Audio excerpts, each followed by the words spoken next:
right. So, I'm ready for this, but I don't know what type of questions are coming. So I'm gonna see how we go here. We're gonna be talking about the plastics. Okay. What are the main elements? How did it come to where we are today? And we thank Brandon for being with us. Brandon, can you say your name, your last name, and your title, please? Brandon Birchmeier. I'm president for Birchmeier Plastic Solutions. Excellent. I like the fact that we're doing all this, trivia games and conversations, and we invite, and you guys don't never say no, which is, I love it. Because there are no wrong answers, right, Chris? We're yes people here. Yes. It's all about saying yes, whether it's yes to innovation, yes to something new in industry, or yes to a game show that we are preparing ourselves for right now. And you said right now, okay, I'm certain that I'm not ready for the game, but we're going to go on with it because we want to learn. And here we are learning everything.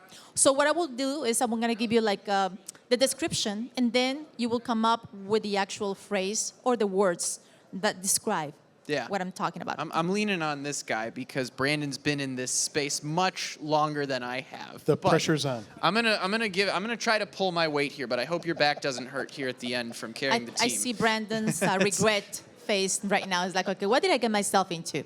Let's get on with it. First one. The forming of a hollow object by inflating or blowing thermoplastic molten tube called parison in the shape of a mold cavity. I will try this again, okay? The forming of a hollow object by inflating or blowing thermoplastic molten tube called parison in the shape of a mold cavity. Oh my yes. goodness. Yeah, I was going to ask to phone a friend, but it was going to be Brandon, for sure. Brandon. Blow molding. Yes. Blow molding machine. You're the expert, I really should have given that a shot. That wasn't as hard as I made that out to be. Pretty self-explanatory. Yeah. I was thinking like glass blowing, like in the island of Murano off the coast of Italy. But we're talking plastics, not glass. Yes. You guys feel free to chip in as well, okay? I know the coffee's great. Yes, audience participation can be very helpful here. We're all here for the same. We're learning. Jacob is approaching us as well. Okay, Jacob, you can listen to the questions. So first, the second one is used to melt plastics from mold compressors to heat food-grade plastic product at a specific temperature. One more time. It's used to melt plastics from mold compressors to heat food-grade plastic products at a specific temperature. Look at Brandon's face. It's like, Tiki, what are you talking about? A process? Annealing? I'm sorry? Is it called annealing? No, it's not. I don't have a follow-up guess to this. All right. Annealing would have been my answer, maybe. It's used to melt plastics from mold compressors to heat food-grade plastic product at a specific temperature. And the answer is very, very simple. I don't think I would have gotten it, but you're the experts. Was I close on furnace? Melting and plastic machine. Melting and plastic machine. My goodness, she gave us the answer as she was asking the question. Yes, I know. That's the answer. The answer was exactly right there. Okay, a third one. Are you ready, Brandon? I'm ready. Okay. I like how you didn't ask if I was ready this I time. think- You're I just just I know see where the Brandon- answers are coming from I now. see Brandon like shaking. He's like, okay, I don't know if I want to answer this, but here we are. So, a method to obtain molded product injecting plastic materials by heat into a mold and then cooling and solidifying them. You know this one, Chris. I do. Yep. One more time. A method to obtain model product injecting plastic materials by heat into a mold and then cooling and solidifying them. Is this just injection molding? Is that? I was There going to you say, go. that sounds like, okay, good. I feel good. Yeah. All right, Yeah, I'm you on got one, this. 1 for 3. 1 for 3. So let's talk about the innovations this time. I mean, we're seeing a lot of changes, and of course, nothing compared to what it was 5 years ago or what we're going to be seeing in 10 years ago. I'll shoot the question for you, Brandon. What do I expect in the next Yes. 5 to 10 years? I think, in fact, we were just talking about this. I think, I hope to see injection molding be more approachable. And what I mean by that is more hobby machines, I think, more affordable equipment to put into schools.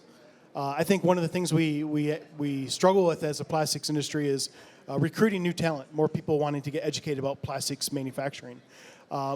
Having stuff at the school level available for kids to, whether it's a 3D printer or a little molding machine to play and experience these things with, to understand what it's like to make something.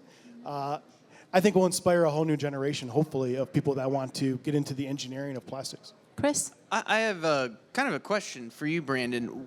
You talk about hobbyist plastic injection molding.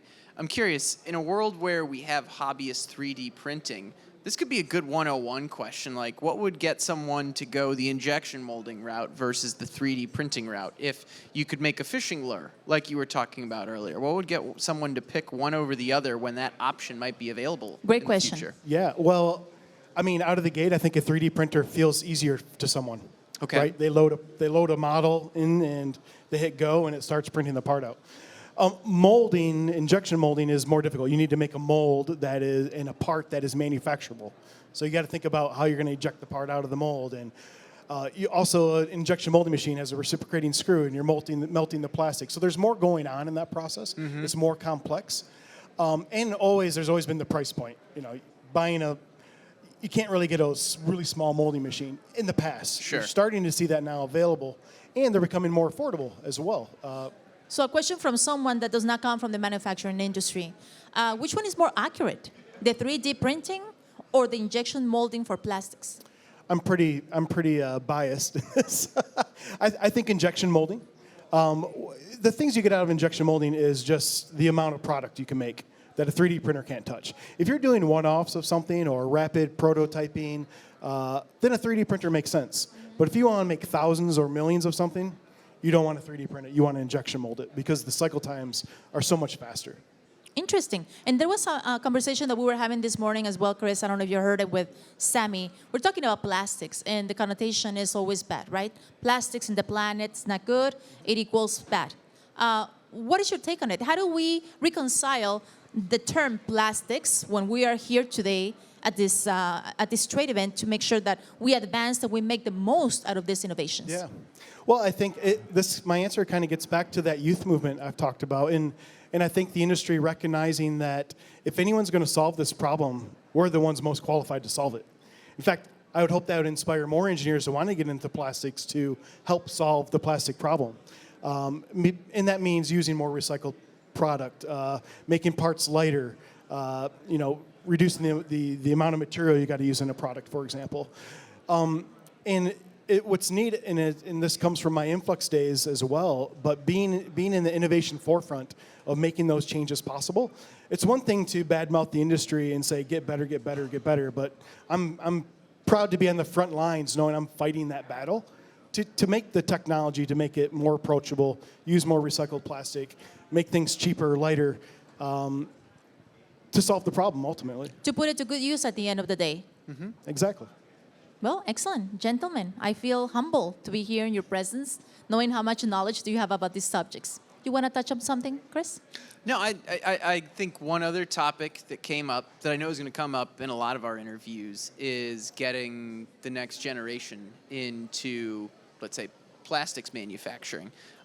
So I guess my question would be, do you think we're going to see more of that taking place in high schools as shop classes get introduced? I'd be curious to get your take on that as we wrap up. Yeah, I think high schools and trade schools, community colleges, honestly, are our future in a way.